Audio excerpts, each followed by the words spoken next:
Let me just start by saying this is everything. Everything that I wanted this trailer to be. And honestly, my hopes weren't that high for something that is way beyond what we've seen from Marvel pretty much ever.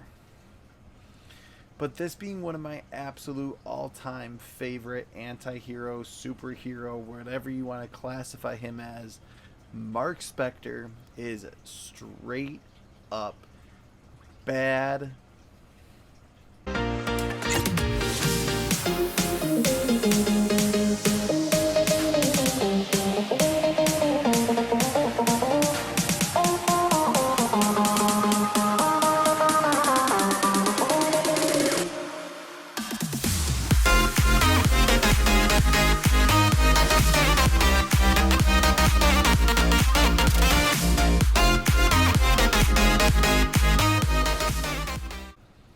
This trailer starts off in the absolute perfect way possible, showing the dissociative identity disorder, mental illness that Mark Spector is just absolutely plagued with. And honestly, I was a little skeptical about how they were going to play this, but it's done very well. And Oscar Isaac, who plays Poe Dameron in Star Wars, absolutely nails this character. You can see early on the disheveled look, the eyes blackened, the tiredness, the fact that he's not sleeping, the fact that he's listening to these tapes, he doesn't know if he's awake or not, that his dreams feel so beyond real that he can't always tell what's real and what's not, is absolutely amazing. His emotion, his acting, everything in this trailer is just so well done that honestly, from moment one, you feel connected to this character. You feel just a sense of, wow, that's what that must be like to go through that mental illness and that dissociative identity disorder. And I was kind of on the fence of if they were going to be able to do that. I mean, obviously that's a heavy topic, and it's not easy to portray that if you don't face that day in and day out. So let's be real here. Like, that was a really well done piece of this trailer right out of the gate. And then the fact that he's like seeing things, he's seeing Moon Knight, he's seeing these images in mirrors and in people, and every little piece of this, it's hard to tell sometimes, like at the elevator scene, if it was like Shadowhunter that was coming at him, but it feels like it's only Moon Knight, that it's not Shadow Knight, that's not his brother Randall Spector. And then he gets that phone call, and that phone call is just downright bone chilling. Like, he's been at this so long as this Steven character, person, whatever you want to call it, this personality that he's built as himself as Steven. He's been at that for so long that people actually thought Mark Spector was dead. And he's like, why did you just call me Mark? Like, dude. I'm still getting goosebumps, and like the hair on my arm is standing up straight even after watching this 3-4 times.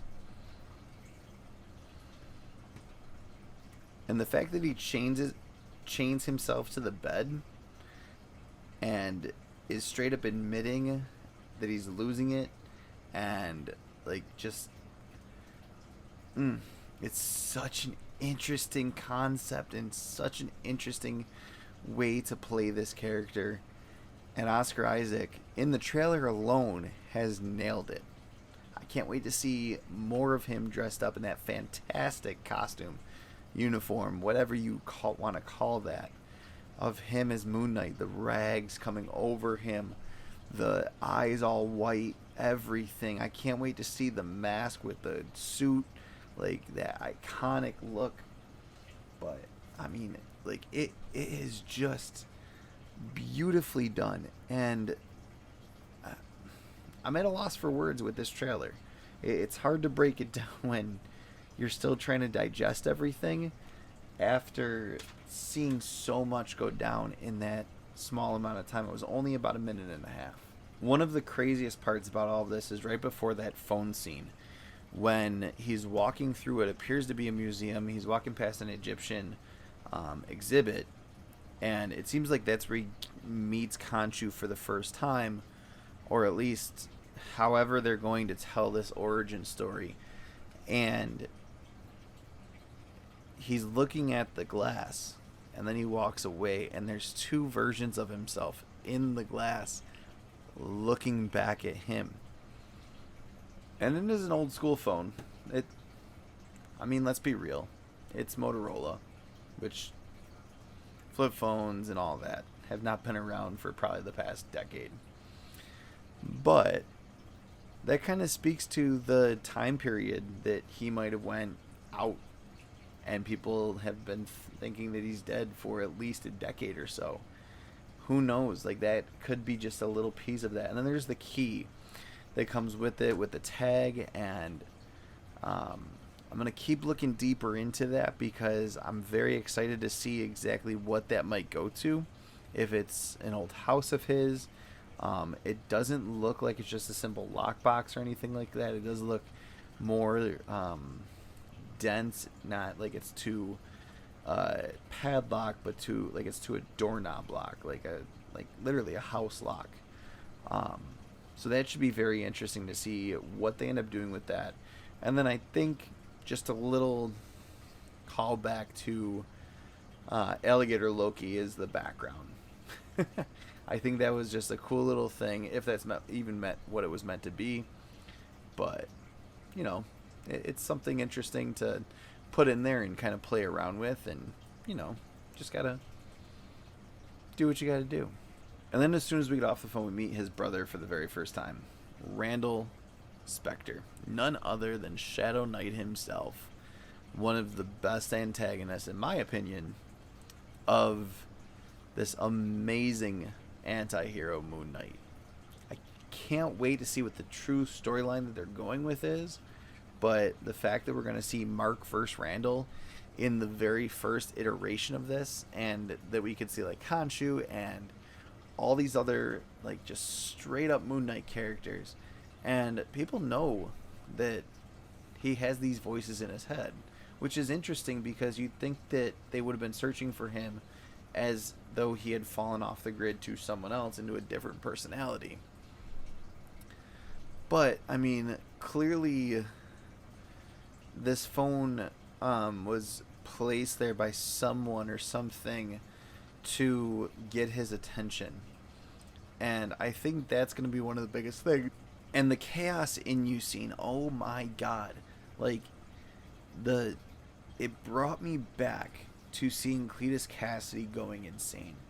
That was just where my mind immediately went. The hitting himself on the head, the I see chaos in you, and like literally the Carnage One is the Loneliest Number song version started playing in my head as soon as I heard that.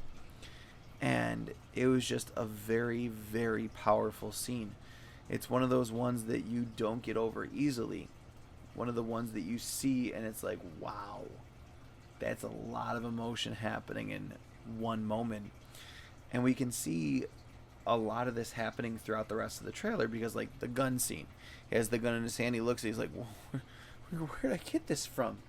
And falling out of the trailer or the truck, falling off the cliff, the Egyptian pyramid scene, him kneeling to what seems to be in a temple or even back at that museum.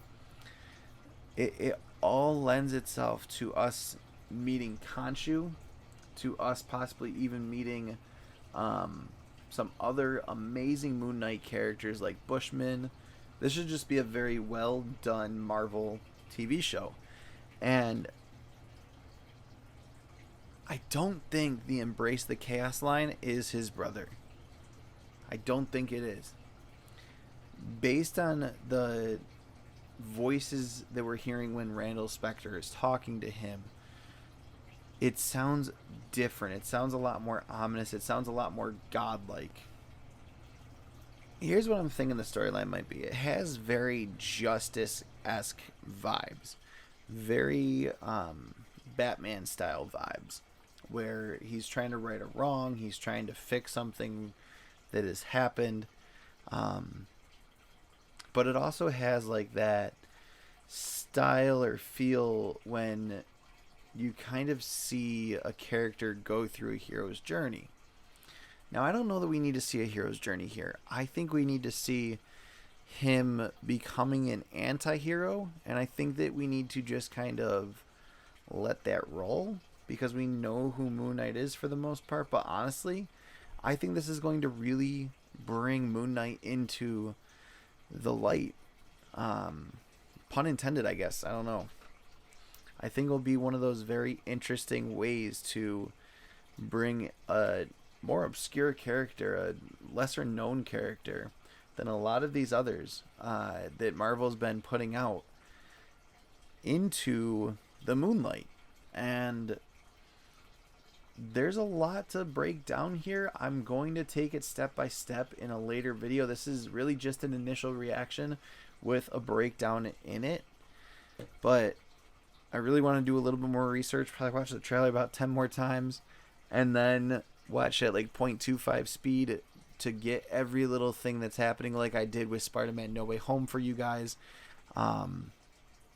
Again, this trailer is everything we needed it to be, everything we wanted it to be, and I'm so excited because this will lead us into Multiverse of Madness. This is going to be March 30th when the first episode drops, and then by the time this is over, I think we're going to have a week or two to kind of rest for Multiverse of Madness, and then we're right back into the thick of it, because that's going to be a whole ride in of itself when they come out with the second trailer for that. With all that being said, make sure to hit that subscribe button, and if you feel like joining, $2 a month is our lowest joining fee. And as always, if you're watching this on the premiere, or if you come watch us Friday nights for our live streams, please leave us a super chat. If you leave us $1, we'll go home. We'll end this video feeling like heroes. If you give us $2, we'll end this video feeling like a hero who made a difference. If you donate $5 to the Comics Lounge, we'll go home feeling like superheroes. If you give $10, we'll go home and end this video feeling like superheroes who save the world. If you give us $20, we'll go home with you. No, I'm just kidding. That was a little bit that Cade and I were working on, so if you're still here watching it, let Cade know on Instagram, Saturday Morning Comics, or even on his video that you found it funny. But seriously, like this video, comment on this video, subscribe, and join if you have not already. There's some really awesome perks at every single level. I can't wait to see where all of this goes, and thank you so much for watching. It has been an absolute pleasure. You guys rock. Stay nerdy, comic fam. And as always, loungers assemble.